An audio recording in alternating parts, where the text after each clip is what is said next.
नमस्कार, दिन भर की top important defence and international updates पर आपका स्वागत है। आज की टॉप हेडलाइंस। भारत की आईआईटी मद्रास की तरफ से एक ऐसे कंक्रीट, एक ऐसे केमिकल और मटेरियल को तैयार किया जा रहा है जिससे बनाए हुए किसी भी इंफ्रास्ट्रक्चर प्रोजेक्ट पर कोई भी बैलिस्टिक मिसाइल आसानी से हमला नहीं कर पाएगी। भारत और रूस के बीच एक नई इंजन डील साइन की गई है। ये T-72 टैंक्स के लिए है, लेकिन ये इंजन भारत में तैयार किए जाएंगे और इसके लिए रशिया ने भारत को लाइसेंस दिए हैं। भारत के इतिहास में पहली बार भारतीय वायुसेना ने C-17 ग्लोब मास्टर को LOC के पास उतारा और इससे चीन और पाकिस्तान की सांसें फूलने लगी हैं। रूस और यूक्रेन के बीच शुरू हुए युद्ध के बाद भारत ने रूस से अब तक करीब 112 बिलियन यूरोस का कच्चा तेल खरीद डाला है। भारत की तरफ से बे ऑफ बंगाल में एक नोटाम यानी कि अलार्मिंग मैसेज जारी किया गया है करीब 415 किलोमीटर के दायरे में, यानी कि यहाँ पर कोई भी शिप या फिर एयरक्राफ्ट उड़ान नहीं भर सकता, क्योंकि भारत यहाँ पर एक नई मिसाइल का परीक्षण करने जा रहा है। अब ये मिसाइल कौन सी होगी इसके बारे में आगे चल के इन्फॉर्मेशन आएगी। तो आइए आज के इस वीडियो में सारी इंपॉर्टेंट अपडेट डिटेल्स में आपको बताते हैं। यदि आपको हमारा काम पसंद आए तो इस वीडियो को लाइक और चैनल को सब्सक्राइब जरूर कीजिएगा। सबसे पहले इंपॉर्टेंट अपडेट आईआईटी मद्रास से सामने निकल के आ रही है, जिसके लिए आपको कमेंट बॉक्स में जय हिंद जरूर लिखना होगा, क्योंकि आईआईटी मद्रास की तरफ से एक ऐसी रिसर्च की जा रही है जिसकी हेल्प लेकर के भारत बहुत बड़े बड़े और बहुत ही एडवांस इंफ्रास्ट्रक्चर प्रोजेक्ट सेटअप कर पाएगा, और वो भी कोई नॉर्मल इंफ्रास्ट्रक्चर नहीं बल्कि ऐसे इंफ्रास्ट्रक्चर जिन पर किसी भी तरीके की बैलिस्टिक मिसाइल का असर नहीं पड़ेगा। रिपोर्ट्स के मुताबिक अभी तक इस तरीके के मटेरियल्स का इस्तेमाल सिर्फ बंकरों को बनाने के लिए किया जा रहा था, लेकिन अब आईआईटी की तरफ से की जा रही इस रिसर्च की हेल्प लेकर के चाहे कोई भी परमाणु रिसर्च करने वाला सेंटर हो या फिर power plant, advance bridge, even सेना के लिए जो इंपॉर्टेंट इंफ्रास्ट्रक्चर प्रोजेक्ट सेटअप किए जाते हैं उनमें इसका इस्तेमाल किया जा सकता है। फिलहाल आईआईटी मद्रास की तरफ से जिस मटेरियल पर काम शुरू किया जा रहा है इसका नाम है रेजिस्टेंस ऑफ रीइंफोर्स्ड कंक्रीट, जिन्हें शॉर्ट भाषा में RC पैनल्स कहा जाएगा और हिंदी में प्रबलित कंक्रीट। और ऐसा नहीं है कि ये कोई बहुत नई टेक्नोलॉजी है, बल्कि पहले से इस टेक्नोलॉजी का इस्तेमाल किया जा रहा है, लेकिन इसमें मॉडिफिकेशन करने के साथ हम इसे और ज्यादा ड्यूरेबल बनाएंगे। जानकारी के लिए आपको बता दें कि रीइंफोर्स्ड कंक्रीट एक ऐसा कंस्ट्रक्शन मटेरियल है जो कि कंबाइन किया जाता है स्टील और कंक्रीट का, जिससे किसी भी स्ट्रक्चर को स्ट्रॉन्ग, ड्यूरेबल बनाया जा सके। ज्यादातर इस टेक्नोलॉजी का इस्तेमाल civil engineering project like bridge, tunnels, water distribution system में किया जा रहा था, लेकिन अब इसके स्ट्रक्चर और कुछ केमिकल प्रोसेस को चेंज करते हुए इसे इतना ज्यादा स्ट्रॉन्ग एंड ड्यूरेबल तैयार किया जाएगा सो दैट ये किसी भी बैलिस्टिक मिसाइल को आसानी से रेजिस्ट कर पाएगा। हालांकि आईआईटी की तरफ से इसके स्ट्रक्चर को तैयार किया गया है, अभी इसके ऊपर और ज्यादा रिसर्च की जाएगी और सबसे अच्छी बात की ऑलमोस्ट 50 से 70% काम कंप्लीट हो चुका है। जानकारी के लिए आपको ये भी बता दें कि जब भी कंक्रीट से बने हुए किसी भी स्ट्रक्चर को आप देखते हैं तो उसमें बहुत सारे छेद, पपड़ी उखड़ना और कई ऐसे डैमेज के सिग्नल्स आपको दिखाई देते हैं, जिससे आपको पता चल जाता है कि अब इसे रिप्लेस करने का समय आ चुका है। लेकिन ये जो रिसर्च आईआईटी की तरफ से की जा रही है इसमें इस तरीके की कोई प्रॉब्लम सामने नहीं आएगी और ये आसानी से किसी भी गोली, बम, मिसाइल को आसानी से झेल पाने की क्षमता के साथ तैयार किया जा रहा है। फिलहाल पब्लिक इन्फॉर्मेशन के मुताबिक इतनी ही इन्फॉर्मेशन सामने आई है। इससे जुड़ी हुई कोई और अपडेट आती है तो आपको वीडियो जरूर दिया जाएगा। नेक्स्ट इंपॉर्टेंट अपडेट भारत के रक्षा मंत्रालय से सामने निकल के आ रही है, जहां पर रिसेंटली रक्षा मंत्रालय की तरफ से रूस की कंपनी रोसोबोरन एक्सपोर्ट को 248 मिलियन $US का एक कॉन्ट्रैक्ट सौंपा गया है, जिसके तहत हम 1000 हॉर्स पावर वाले इंजन खरीदेंगे और इन इंजन का इस्तेमाल T-72 टैंक्स में किया जाएगा। सबसे अच्छी बात यह है कि ये इंजन का कॉन्ट्रैक्ट हमने साइन किया है। इसका मतलब ये नहीं है कि ये इंजन सीधे सीधे रशिया से भारत आने वाले हैं। असल में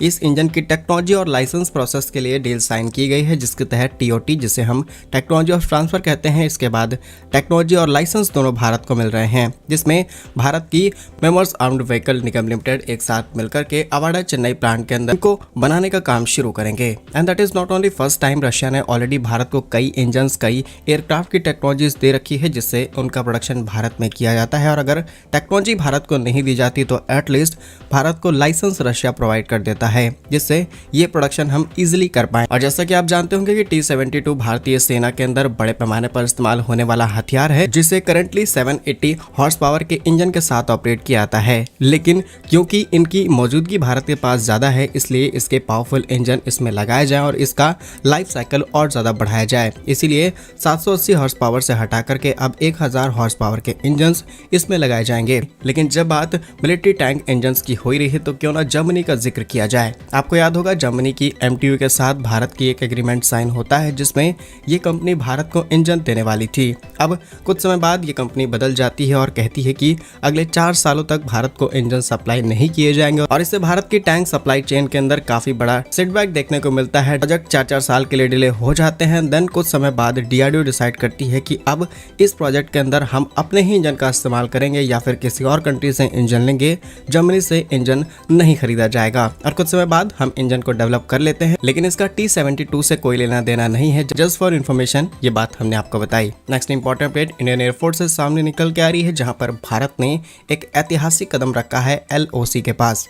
अब आप जानते होंगे कि LOC एक ऐसा जोन है जहां पर हमेशा कॉन्फ्लिक्ट बना रहता है। इसके बावजूद भी भारत ने कुछ ऐसा कर दिखाया जिससे चीन पाकिस्तान की सांसें ऊपर नीचे होनी शुरू हो चुके हैं। रिसेंटली रिपोर्ट्स के मुताबिक बीते बुधवार को सुबह पाकिस्तान से लगे हुए LOC के पास भारत ने अपना C-17 ग्लोबमास्टर 3 उतार दिया। अब इतिहास में पहली बार है जहां पर कारगिल हवाई क्षेत्र में अपने इस एयरक्राफ्ट को उतारा और जैसे ही इसके ट्रायल रन पहली बार उस एरिया में किए गए, ग्लोबल हेडलाइंस बननी शुरू हो चुकी है।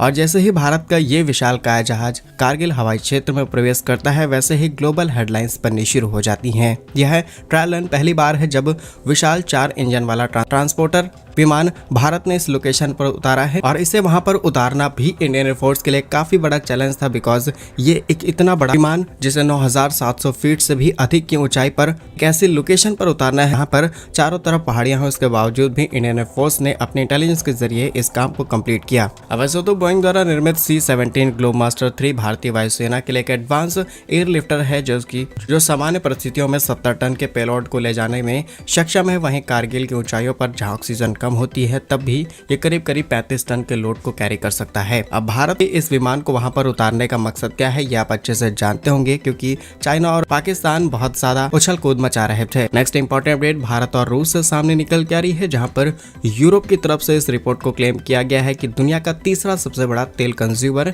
यानी कि भारत, रूस और यूक्रेन युद्ध जब शुरू हुआ तब से लेकर के भारत ने अब तक रूस से करीब 112 अरब यूरोस का कच्चा तेल खरीदा है। Centre for research on energy and clean air की रिपोर्ट के मुताबिक 24 फरवरी 2022 जैसे ही युद्ध की शुरुआत देखने को मिलती है, वैसे ही रूस का तेल भारत की तरफ बढ़ जाता है। शुरू में ये तेल कम मात्रा में भारत पहुंचता है, लेकिन धीरे धीरे 100 अरब यूरोस के आंकड़े को पार कर चुका है। लेकिन उससे भी ज्यादा बड़ी बात यह है कि रूस ने करीब अपना 835 बिलियन यूरोस का तेल बेच डाला है। चीन ने रूस से करीब 235 बिलियन यूरोस का तेल खरीदा। इसके अलावा 34 बिलियन यूरोस का कोयला खरीदा है और इसी एनर्जी के दम पर रूस को इतनी ज्यादा फाइनेंशियल हेल्प मिलती रही कि उसने यूक्रेन के खिलाफ जंग को जारी रखा और अभी भी ये युद्ध रुकने का नाम नहीं ले रहा। नेक्स्ट इंपॉर्टेंट अपडेट भारत की तरफ से जारी किए गए नोटाम यानी कि एक ऐसा अलर्ट मैसेज जिससे पता चल जाता है कि आने वाले समय में इस पर्टिकुलर लोकेशन में हम किसी मिसाइल का परीक्षण करने वाले हैं। रिपोर्ट्स के मुताबिक भारत ने बंगाल की खाड़ी में 12 और 13 मार्च 2025 के लिए